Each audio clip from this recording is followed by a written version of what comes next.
अंश, तू पानी ऐसा क्यों पी रहा? भैया मुझे 5 मिनट से हिचकी आ रही है।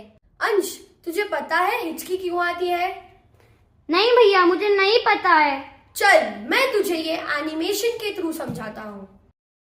जब आपको हिचकी आती है तो मसल्स आपके लंग्स के नीचे एकदम कॉन्ट्रैक्ट करते हैं। ये इनवॉलेंटरी स्पैज़म डाउनवर्ड मोशन को फोर्स करता है, जिससे आपके लंग्स तेज़ सांस लेते हैं।